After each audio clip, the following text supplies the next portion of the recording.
Hey guys, welcome to our Sunday night leadership. I am so excited for tonight to welcome Sabrina Vaughn on our leadership meeting. And if you don't know who she is a leader on my team underneath Leslie Vincent, and she went silver the very end of January, then ranked gold and senior gold, and is on track to go ruby, but also signed her husband up and fast start gold him. So you talk about massive momentum and building a team and the law of attraction. Sabrina is going to talk to us tonight about how exactly she did this and just why you want to build your team. So Sabrina, you there? Yes, I'm here. Hi, guys. All right, you take it on, girl. I'm going to mute myself so you can't All hear right. Okay. I'm going to screen share here. And okay. So I'm just going to talk to you a little bit about Fast Start Gold and what I did in order to reach this. Self-doubt has a lot to do with it, and you need to end it. If you have any, it goes out the door. Self-doubt is the anchor that keeps our ships from sailing. A lot of times we think, what if our best isn't good enough? If you don't believe in yourself, why should others? So right now, tonight, on this call, we are going to uninstall your self-doubt. Because you have the power to choose. And it is enough to do your best. You need to believe in yourself so that others do too. I did a lot of praying through all of this, and so one of the things that I prayed quite frequently was, when the feelings of inferiority, insecurities, and self-doubt creep into my heart, please help me to see myself the way that you do. Be yourself. You absolutely have to be yourself no matter what. Because if you are thinking that if you're going to be shy, I used to be the shyest person in the entire world. Okay. And I stopped because it was only hurting myself. Don't change so that people will like you. You need to be yourself because all of the right people will love you. One of my favorite quotes here is, be who you were created to be, and you will set the world on fire. So there are certain quotes that I kept by my side to kind of help me get through everything. And I went for a lot of no's. So when they say no to what you offered, remember that no means no, but it doesn't mean no forever. It means no right now. This was huge for me because a lot of people would say, no, I'm not interested, or, no, I'm not interested right now. And I would just do my follow-ups. A lot of the people that I signed to Fast Start Gold were follow-ups. I, was constantly checking in, and I do the 3-5-7 through this. So I would follow up with it. I would talk to them about it the first time, and then I would follow up 3 days later, by day 5, day 7, and that helped a lot. And they could be saying no to us. They could be saying no to our opportunity or product. They could be saying no to how we described our offer. So it doesn't mean that they're saying no to you specifically. So you can't take anything personal. Okay, so I did a lot of this.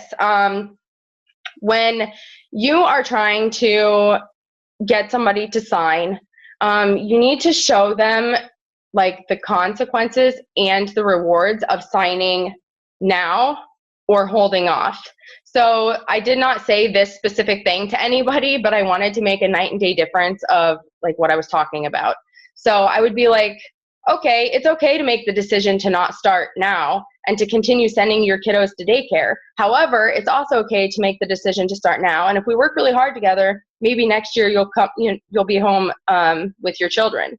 Or another example is, it's okay to make a decision to not start this evening and feel stuck in your 9-to-5 job. However, it's also okay to make the decision to get started this evening and feel good every day knowing that you're closer to having the freedom that you've always wanted.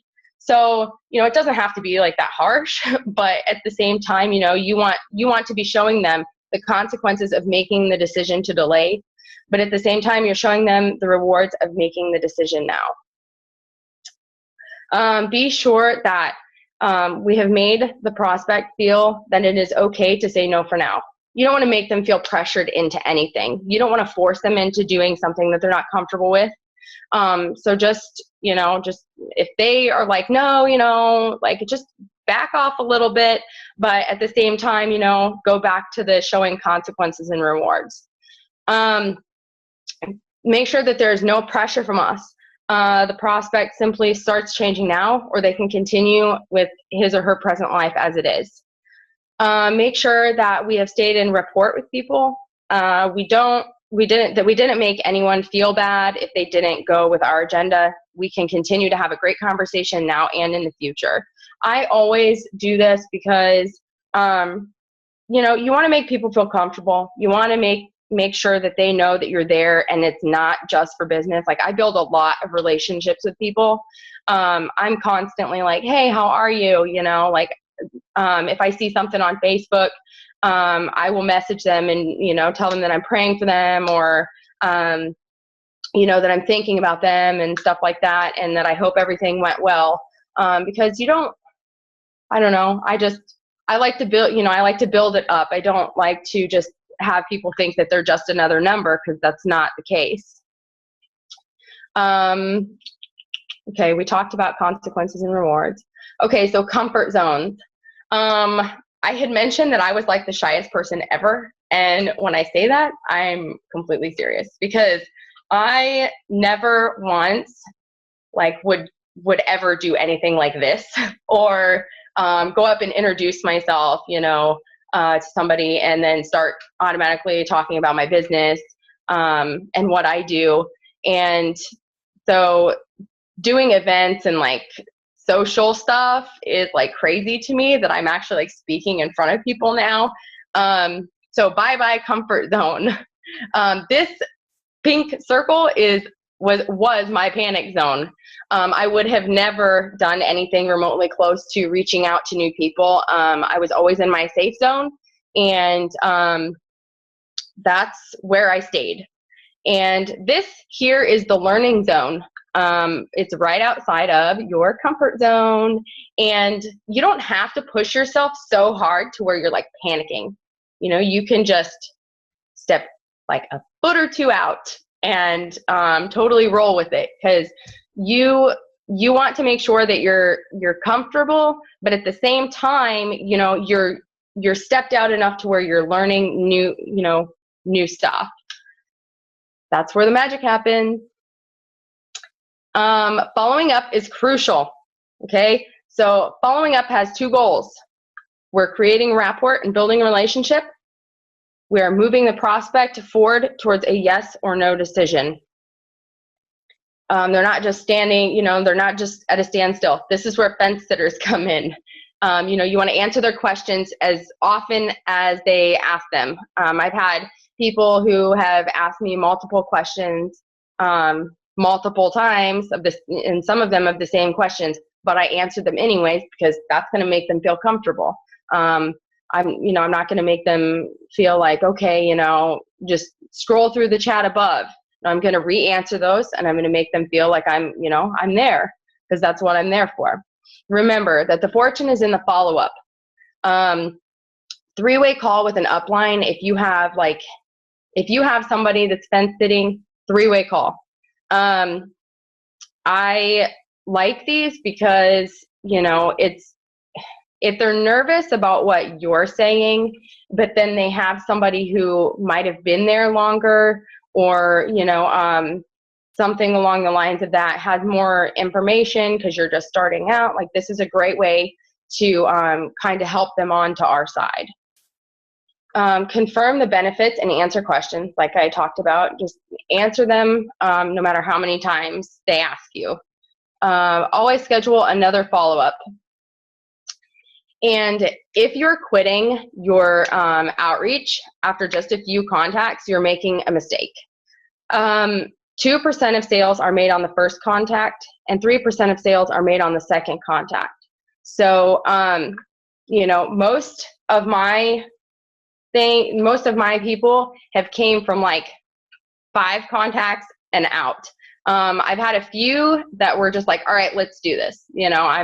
I'm not even gonna ask any more questions. I want to do this now. And that's rare. So if you're feeling discouraged, like, don't feel that way. I know it's hard not to, but just keep pushing forward. I've gotten ignored so many times, and I'm still getting ignored, and that's okay, but I still follow up because I know that, like, if they literally didn't want anything to do with it, they would just probably tell me or they would block me, and they haven't. So I keep following up. Tips to leave your comfort zone behind. Never prejudge. When you prejudge, you're only hurting you and the other party. I used to care too much about what people thought about me and like what I was doing, and that was only keeping me from expanding. I lost out on so many opportunities because of, my comfort zone and prejudging whether or not Plexus would be right for somebody. And even if you think that they're not interested, who cares? Just say it anyways and let them be the one to decide. I have a little story that goes along with this because I had somebody come to me and say, oh my gosh, I am so upset. I am so upset. Somebody signed my niece. And I'm like, what are you doing?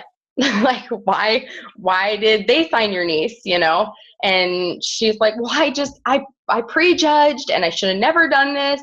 And, she was really upset because she's not even on the team now. So I was like, well, let it be a lesson learned and just, never prejudge. So I've been telling people this because, I've prejudged before and I've lost out on opportunities, and that's not cool. Mistakes happen. You need to accept them and move on. So when you're starting something new, that is not the time to worry about being an expert. When you're approaching an unfamiliar territory, you must give yourself permission to feel uneasy, uncomfortable, even shaky. That's part of the learning process. We need to stop grading your ability to grow. In my opinion, perfectionism is a form of resistance to moving forward. So like the more I sit here and I try to perfect what I'm saying to somebody or, perfect the way I'm doing things, like it's just holding me back from like making mistakes and learning along the way. I hope I don't make any huge ones, but, and give yourself permission to be shaky if you're nervous. Celebrate every move towards success. So I know that a lot of you have made phone calls, sent emails, messages, and even if it was just a few of them that ended in success, that's okay. You need to celebrate that because you're moving in the right direction. When I finally decided to start celebrating like my little successes, that's when everything exploded because I wasn't being too hard on myself. That's when my momentum picked up. I was like, okay, I'm going to start patting myself on the back every time I pick up the phone, to make a phone call about it. Or I would do a happy dance every time somebody said that I was, they were interested. I essentially reinforced what was working instead of focusing on my ego, what my ego saw as failures. You need to become clear about what you want to overcome.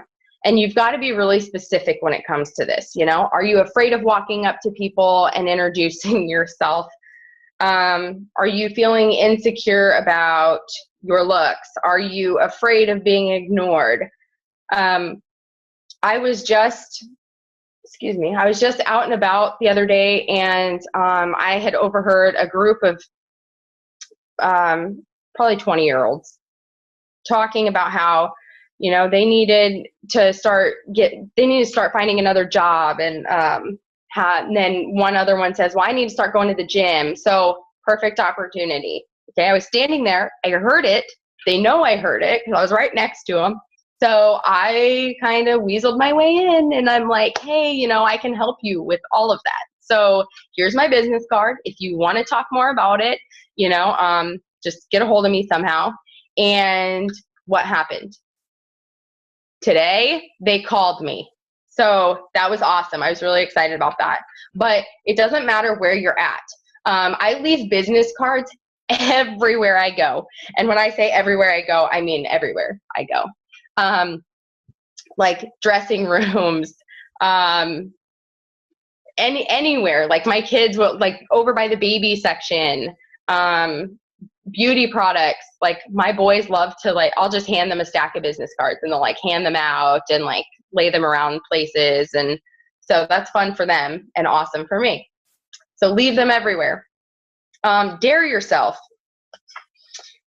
Okay, so you need to get comfortable with discomfort just for a little bit, just until you get out of that zone. When you're feeling uncomfortable, do not run. Do not jump back into your comfort zone. You need to dare yourself. I did a lot of this. Like if I start feeling nervous or I didn't want to do it, I would just dare myself to do it. I'm like, okay, I want to panic. Like I'm in a panic. I'm talking to this person and I don't even know what I'm going to say. Oh my gosh, what am I going to say?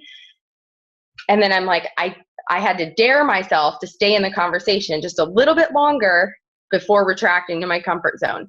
And so with enough practice, you know, like it's going to become, you know, easier to do. So,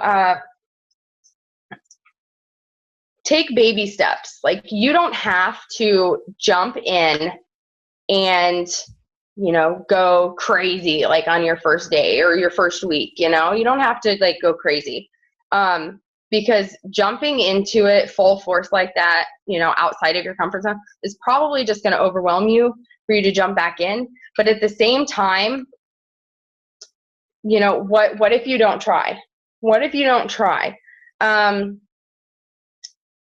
You can take small steps towards the fears that you're trying to overcome, like I did. But then once I got past like the first 3, I was like, okay, this is it. I'm done. I'm just doing this. Like I have, you know, one of my biggest fears was making videos for my team, you know, and I told Leslie the first time, I was like, I can't even believe I just talked into a camera and nobody was on the other end. Like I felt really weird. And she's like, girl, give it 2 or 3 times. And she's like, it ain't gonna matter no more. And she was right. So I kept making them until I felt, now I get on there and I'm like dancing and like, it doesn't bother me anymore because I've done it and I now feel comfortable because that was my way of getting out of it. So I started with phone calls, like placing phone calls about stuff and Plexus. And then I moved to introducing myself to people sitting next to me, like, you know, doctor's offices or standing next to me at the grocery store, you know. I'll just bring up conversation. And then, which led into me introducing myself. And now I am a leader who has, you know, 94 people on my team and since the end of January. And it's crazy. But the power of 3, because of duplication, you don't have to be a sales superstar. What you do need is an effective system for training your team to model what you do. You know, a lot of people talk about duplication and they're like, okay, I'm going to duplicate what my upline is doing. That's okay. like you can space it out, you can change it up, you can do, we want to see duplication, but you can make it your own too. So don't feel like you just have to like copy and paste. You can throw your own stuff in there. Learn the system, know the system, teach the system. So you learn what we're doing, and then you know it and you teach it to your people. So I did a lot of, pouring into my team. If I signed somebody, I was like, okay, let's do this. Like I pumped them up. I got them super excited. And then we got everyone on the team following it consistently. So if you pour into your people, I like the 80-20 rule. You put 80% of your time into 20% of your people. The people who are really striving to work the business, and that they know what they want and they have goals set and stuff like that. Most of my time went to those people. Expand. I prayed, like I said, I prayed a lot during this. I still pray every day. I contacted 10 plus new people daily. I sent out 25 to 75 new friend requests daily, which was crazy because, and that may seem like a lot, but not all of them always accept. So, and then if I find like somebody who's not probably shouldn't be on my friends list, they get blocked because I don't want anything crazy. And okay, so ask for referrals. If you know somebody, well, everybody knows people that know people. So if they're saying something like, oh, my mom has this, or my dad has this, or my friend has this, like, be like, hey, do you care if like I give you a business card and you can totally like give it to them? Because referrals are super awesome. Follow up. I did a lot of that. Business cards everywhere. And don't take no for an answer. Like they can tell you no, not right now, but that doesn't mean no forever. It means no right now. So don't take it as a no. Trust in yourself, trust in God's plan, and trust in your future. You can do this, guys. Strength doesn't come from what you can do. It comes from overcoming the things that you once thought you couldn't.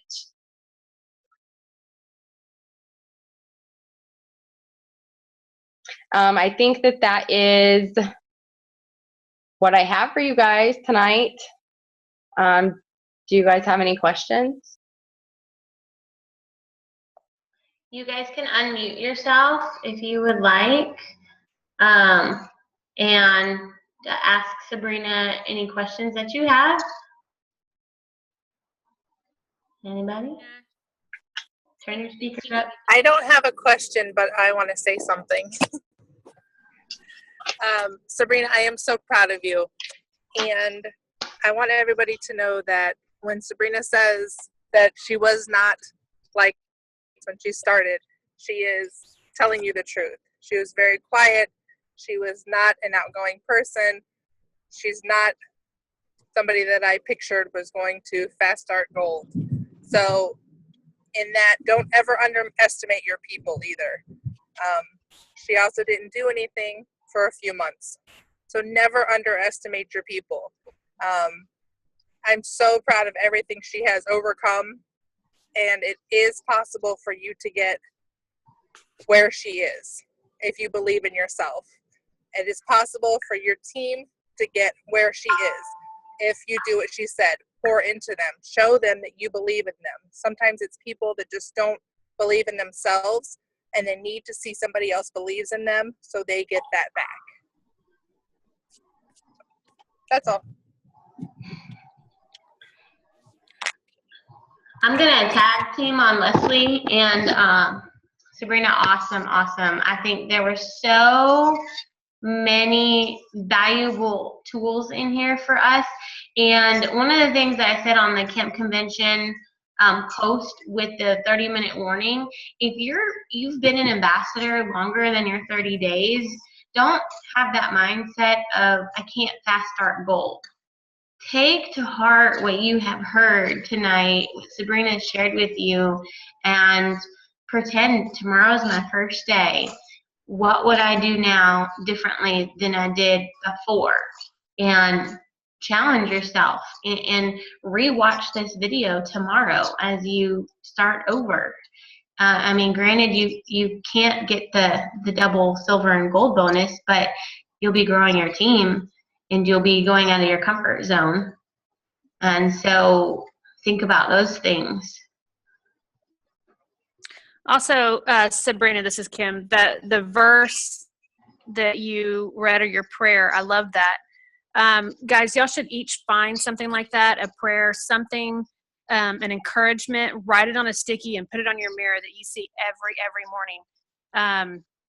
That encouragement is amazing. And praying the same prayer every day, there's absolutely nothing wrong with that. God knows, and he knows your heart. And I love that. Sabrina, you did a fabulous job tonight, guys. And I had some people on my team that were shy and now are not. So I'm telling you, there's something to this.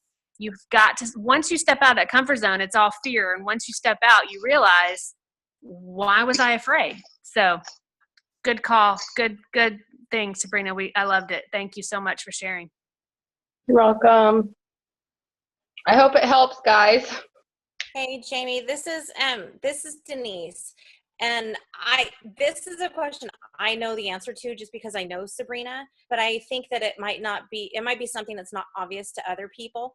And my question is, how exactly do you go about finding 25 to 75 people that you want to friend in a day? At first I was super nervous. I actually told Leslie, I'm like, I am not adding random people to my Facebook. Don't even mention it, like, not happening. Because, I have kids. I was a private person. I didn't want anybody knowing anything about me, And so I started safely with going to friends of friends, like on their list, where we had just maybe one or two mutual friends. I thought they were okay, not going to be a creeper, and I would add them. And then I just added so many of them. And then I'm like, okay, nobody's like killed me yet. So I'm gonna expand. And then it just went into anybody and everybody that I come across. I'm like, click, add friend, click, add friend, click, add friend. If they do message you and they're like, do I know you? I'm like, oh, hey, I'm like, no, I don't think we do, but, I'm just looking to expand my friends. Feel free to decline. 9 times out of 10, they're going to accept it. But that's how I started. And now I just go through any list and I'm like, click, click, click, click.